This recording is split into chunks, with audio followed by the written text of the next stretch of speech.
Good evening. I'm David Johnson, and it's my pleasure to welcome you to a live chat with my dear friend and colleague, Allison Hamilton. How are you, Allison? I'm doing well, David. How are you? I'm good too. I should say that Educational Innovation 360 Degrees is the brainchild of our common friend and colleague, Cassandra Williams. And Cassandra is an expert in e-learning. And those of you who need anything regarding e-learning, look her up on LinkedIn. She's an expert. So Allison, what are we talking about tonight? Tonight we're talking about advising in career training and education. It's a multi-tiered and nuanced topic before the pandemic. But what we're specifically going to be focusing on tonight is the high school to college transition, which I know is at the forefront of a lot of people's minds. Well, tell us a little bit about yourself. Absolutely. So I am currently a grad student in education and social policy at New York University. I've been doing a lot of freelance work through my own consulting firm. More recently, I was working at 𝐃𝐨𝐧'𝐭 as their senior programs associate. And my real passion, my real why is, what can we do to make sure that students succeed, particularly now? And I think the answer to that question is supporting them holistically, supporting them not only academically, but, social, emotional, and just holistic support. And so this conversation, in my mind, David, the way that connects to that is in order to get students to college, we have to give students the floor, the support system for them to climb the ladder. And so climbing the ladder to where? To college and to where? Their career. And so we're talking about setting that foundation at the high school level. How do we show high schoolers that, how do we demonstrate that what they do now is going to impact their career? And that's a good thing. That shouldn't be overwhelming. So how do we set that floor for them? And so that's the conversation today. Well, how did you become interested in high school students specifically? Oh, gosh. I think I personally became interested in high school students because as a high school student, I felt very lost. And when you talk to high school students now, they feel very lost, especially with the pandemic, which we'll get to. But I think especially at the high school to college age, and even from college to beyond, I think that these are really important junctures in young people's lives where there's this tension between your own agency and the lack of knowing what's ahead. You have the agency to decide that, but the world is wide open for you. Where do you go? And so the schools, the guidance counselors, and teachers and even parents have a very crucial role in nurturing that agency, but also guiding students through that wide openness. Now, you used the word juncture. Could you speak more about juncture and the types of junctures that high school students might experience? Absolutely. So, you get the transition, obviously, from middle to high school. And that's an important juncture because it's the emerging adult, the emerging adult trope, if you will. But those 4 years are really critical, especially in high school. You see students starting to take more interest in leadership positions. Students are really developing into themselves. They're finding their passions. It's where they're exposed to a bunch of different topics. And they get the agency not only in school, but also outside of school. You can finally learn to drive. So you're developing that agency, but what isn't necessarily developing and what we don't talk about at that level very often is career. And we don't talk about that because we're very busy talking about college or higher education. And so that's a very important juncture as well, is when you reach, say, a junior year, and all of a sudden it's, okay, this is really great that you're becoming this emerging adult. What's next? What do you do next? And that's a very wide open moment for students who, all of a sudden you have thousands of colleges that you can look at, or thousands of options post-grad that you can look at. And so that is a very important juncture. And that's the juncture that right now students are very much getting a different experience than, what you or I would have gotten. With COVID, it's really incredible how COVID has impacted peer and guidance counselor roles within high school education. Now, Alice, I understand you have a certain expertise. Tell us about your expertise.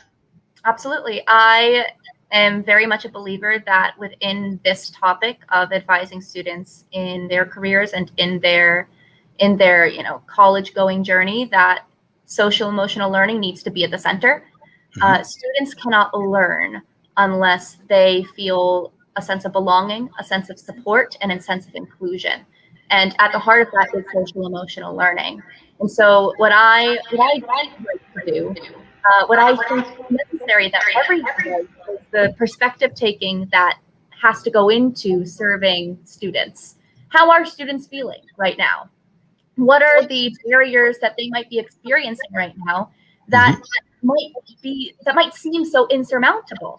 You know, so like, if you've been in high school all of your life and then you have the pandemic, and on top of having to choose a college, in the perspective taking, through perspective taking, I would assume that, that seems pretty insurmountable as a 17-year-old. Where am I going to go, and am I going to be safe? So it's really up to the guidance counselors, the parents, the teachers to show students that, yes, there's a way out of this. This too shall pass. And also, let's start nurturing that sense of agency. Understood. Well, shall we start addressing your specific questions? Yes. How do we equip students with resources? This is such a broad topic. In the context of career training, how do we equip students with resources? There's a very logistical, tangible answer, and there's a very intangible answer in my mind. And the tangible answer is to simply provide them with the information. How much is college going to cost? How much is a vocational school going to cost? What are the costs and benefits of both? And, teaching students, this is what you're going to have to do, and this is what you'll end up with if you choose this path. And that information can be very lacking in certain places. I might even add the prereq to that conversation is having a guidance counselor. And there are many schools that don't even have guidance counselors, and that in itself is an issue. And that's where we need to see teachers or school admins take the onus right now to either get a guidance counselor or develop some sort of area within the school where students can get that information, whether it's a school assembly or an online virtual course that they take at the high school level, or so at a very tangible level, giving students information about the financial, logistical aspects of post-high school life is critical. And that's something that we're not seeing enough of. There's one dilemma or conflict that I've noted at sometimes, and you did mention SEL. I've seen it where there's been a question about precisely or exactly what the counselor's role is. Is the counselor's role to provide psychological counseling, social counseling, or is it to provide guidance counseling for higher education and or courses that a student might take to prepare him or herself for higher education? That is a fantastic question. And the honest answer is it depends. It depends on the school structure. Very often at that level, for instance, if you're a school with one guidance counselor, you're taking on both of those roles. If you're a school that doesn't have a school psychologist, you might be taking on a lot of that social emotional aspect. But one thing I do want to call out is that those two things aren't always separate. There are definitely times where a guidance counselor, you are in that psychological, support the student, SEL, help students with that emotional regulation right now with all the trauma. That's your role.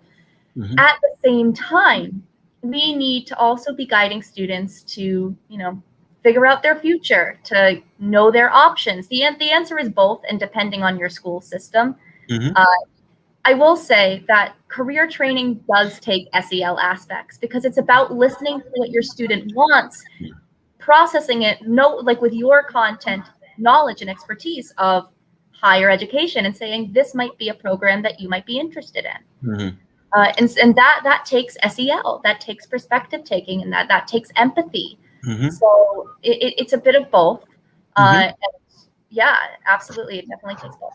Well, an assessment or career assessment or a aptitude assessment uncover both career paths as well as a student's proclivities or attraction for a particular career field? It's a really interesting question. So I'll tell you a story. I had a cousin who was pretty recently.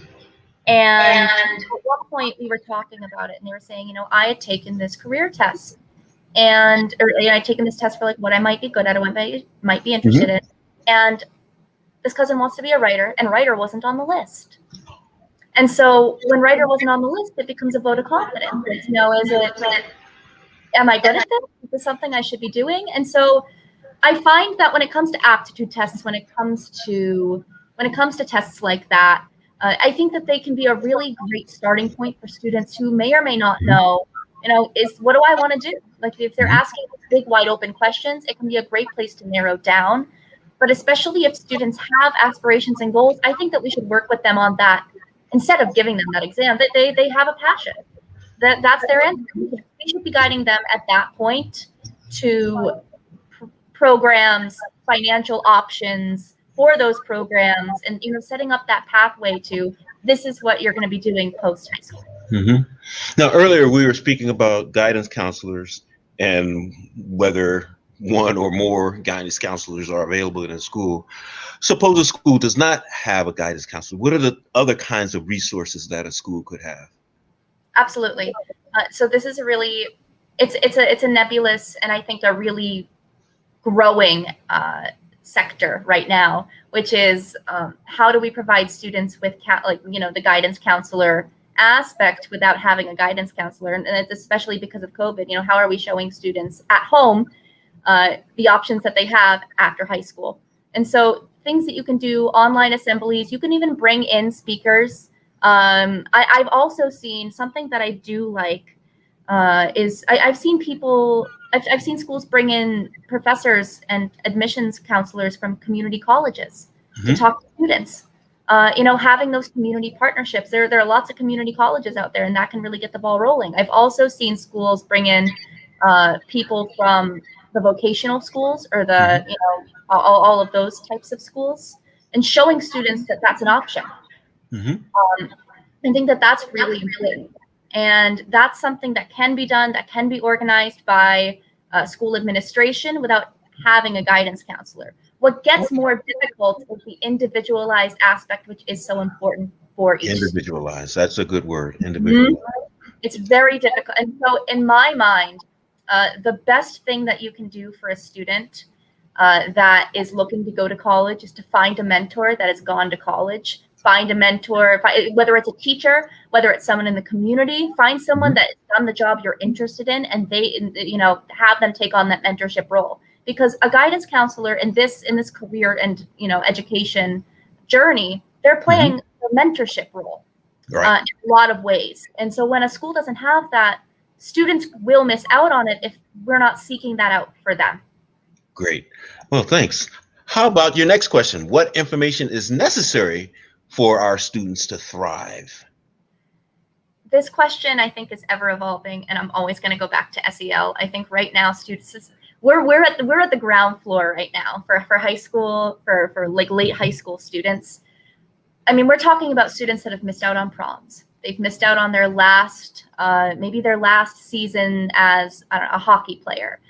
They've missed out on their last times with friends. They've missed out on so many things. We're coming up to a year on the pandemic. And, there's a lot of grief. There's a lot of loss in that, and I think it's very easy. It's when you're on the other side of it, even at my age, when you're on, it's like, okay, so you missed out on prom. It's all right. Right. But it's their world, and it's easy when you're 4, 5, 6, 7, 50, 80 years down the line to say, yeah, it's prom, but it's their life, And so right now, I think we need to be providing students with the ability to process their grief that they have for missing out on a lot of these junctures in their life. And in order to get to the, okay, what do you want to do next? We need to address the, okay, we're not feeling right. We're not feeling great now. It's in order to get there, we need to talk about here. And so that is the first thing, is helping students develop their SEL emotional regulation skills. On top of that, we get back to how do we equip students with resources, what I was saying earlier. Financially, this is how you apply to, get loans. This is what an unsubsidized loan is. This is what a subsidized loan is. This is a program that you could apply for in order to help you pay for college. This is how to apply for scholarships. And to be fair, I think my personal opinion is that we should start in 10th grade telling students, this is the lay of the land financially, even earlier if you can, especially because there's so much out there, and I think it can get very overwhelming for students who are all of a sudden looking for college, figuring out how to pay for it, hearing the word loan for the first time in their life. Can get very, very overwhelming at that junior and senior level. We should be starting earlier. And so having that financial information and having that SEL skill set is going to be, those will be the two most important factors for students, beyond, of course, figuring out what they want to do. But they have to. Can we go backward just a little bit? Absolutely. To processing grief. What would you recommend as approaches or even processes to process grief? Absolutely. I think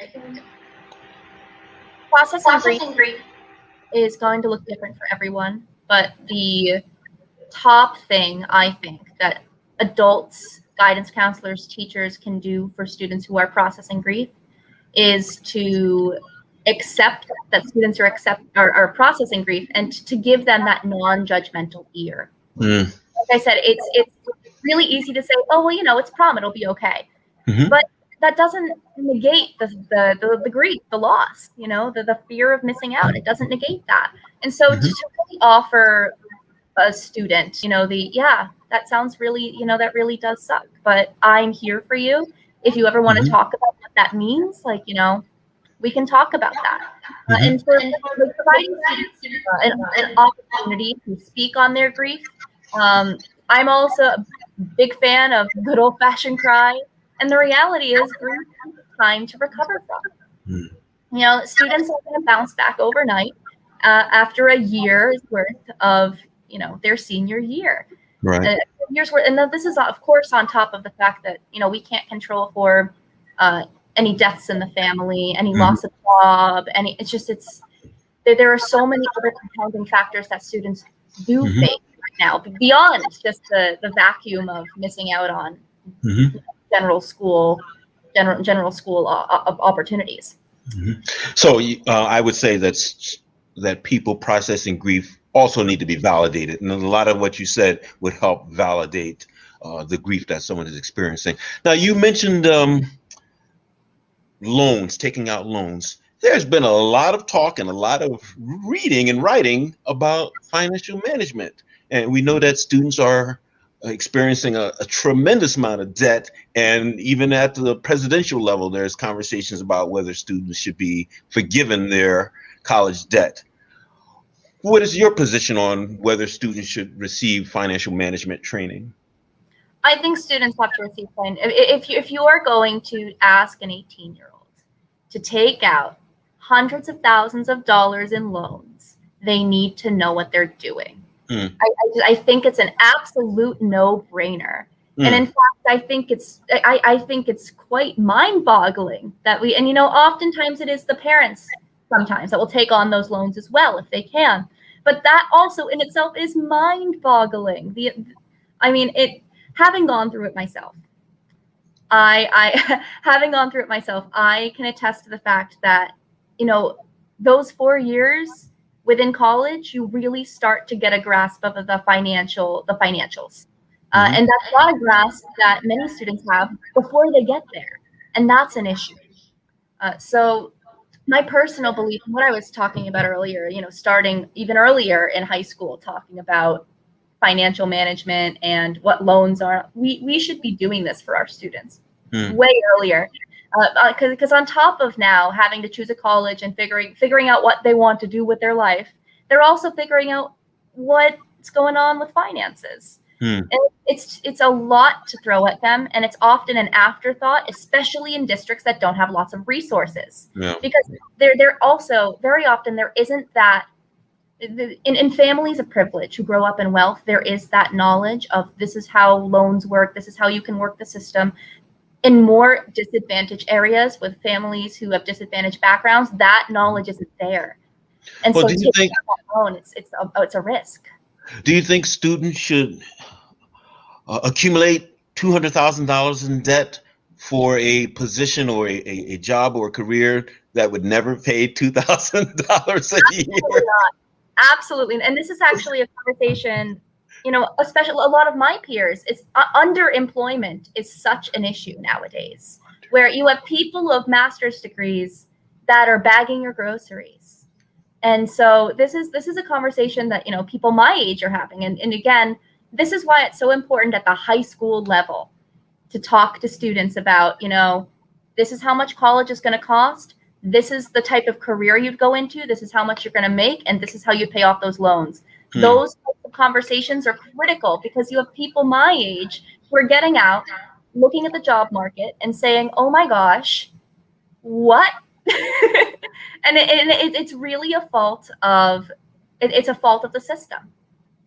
It's a fault of the system. And in itself perpetuates inequity. Could you say more about how it perpetuates inequity? Absolutely. I mean, anyone with financial wealth is able to pay back those loans faster. Anyone who has that generational wealth will pay back those loans faster. And then you also have, some people, again, when we're talking about career training and advisement, there are some students who don't have the opportunity to choose something they love because their primary focus is how do I get this degree to pay for my family's apartment, my brother's schooling. That's what's on their mind, and not what do I want to do? What do I want to be when I grow up? And so there's a lot to consider when you're going to college, and when you consider your own background, it really frames completely and totally differently, depending on you might not want to take $150,000 worth of debt. You might go to a community college because you need to work part-time and you can't be a full-time student. And so there's this stratification within higher education that does exist. It's the entire system is truly inequitable from the beginning to the end. Oh, the question of equity is very, very important to me. And we have one more question and we better hop to it. How can we successfully support students in fulfilling their careers? So in my mind, there is a structural answer to this question, and there is a school and individual lens answer to this question. Individually, for one student, how can we successfully support them in fulfilling their career?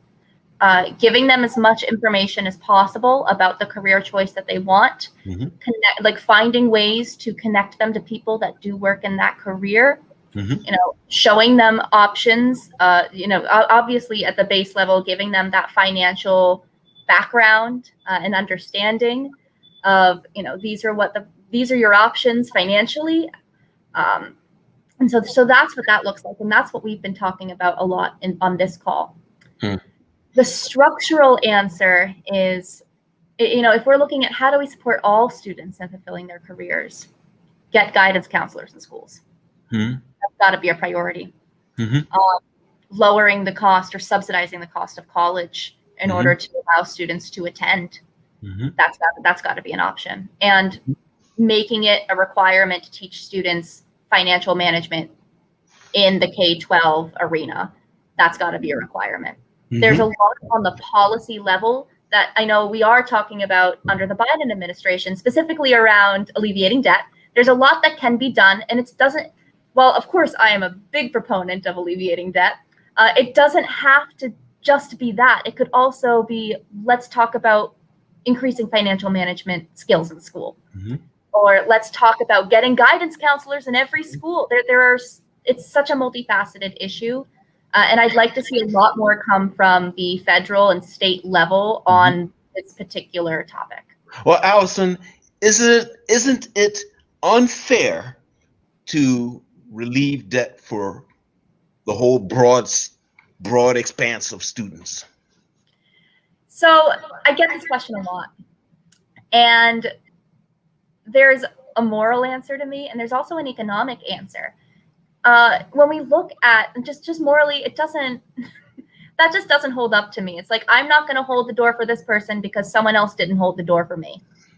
That's what that sounds like to me. But on an economic level, if you have people my age, people in their 40s that are saddled with debt, you know, they're not making as much money as their parents. This is the first generation that doesn't make as much money as their parents. The first generation that's less likely to own a home. And Allison, you mentioned wealth earlier. So, and there are some students who have wealth from their parents and others who do not have wealth. And there is the major source of inequity among students in a nutshell. So if we were to give everyone relief from their debt, does that not become unfair? Absolutely. Of course it doesn't become unfair. I think that especially when we talk about, oh, well, you know, these people, they could pay for it. Or, you know, they made the choice to go to this school. The wages have not risen to the same level as the rising cost of living and the rising tuition in college. I mean, I think it might be 4, 5, 6 times more than it was relative to the 1970s. And so it's so, when the inequity is so exacerbated over time, there needs to be a solution that fits the problem. And that solution at this point is it's paying off debt for students at the federal level. And it's figuring out, you know, how are we going to make colleges less or more affordable? Affordability is such an issue. You know, I mean, especially with people my age, you know, we're starting to get into the job force. There's underemployment. I'm hearing 16 and 17-year-olds go, "Is college worth it? I'm watching you. You just went off to college, and now you're back. You know, you're back bagging groceries. Is it worth it in a pandemic?" And we need to. I see their point. You know, we need to make it worth it financially, and you know, just generally, we need to make it worth it. We need to show those incentives. So Allison, if there were a single takeaway that you would like people to have as a result or an outcome of our conversation, what would that takeaway be? Make sure that your student knows their guidance counselor and talks to them as much as they can. And if they don't have a guidance counselor, find a mentor to support them and to figure out what they, you know, if this is a job that they want to go into. And I'd also mention, make sure that your student has a solid understanding of the finances that go into whatever job they want to do, or just generally. Those are the top 2 things. And of course, underlying that is make sure that your student feels safe and supported. And in whatever they do, they feel a sense of belonging and a sense of, you know, a sense of support. So if someone wanted to get further information from you, how could they do it? You could reach out to me on LinkedIn, always around, and that would work. You could also email me at AllisonVHamilton@gmail.com. Say that again. AllisonVHamilton@gmail.com. Okay. Well, Allison, I would like to thank you very much for this wonderful conversation. And there's a reason why we are colleagues and collaborators, because you're such a bright and wonderful person. It's always a pleasure to work with you. Again, Educational Innovation 360 Degrees is the brainchild of our colleague, Cassandra Williams, and she is an expert in e-learning. And look for her as well on LinkedIn. And you can also find me, David Johnson, on LinkedIn. It's been a pleasure. Thank you for spending time with us this evening, and we'll see you the next time around. We'll see ya. All righty. All right.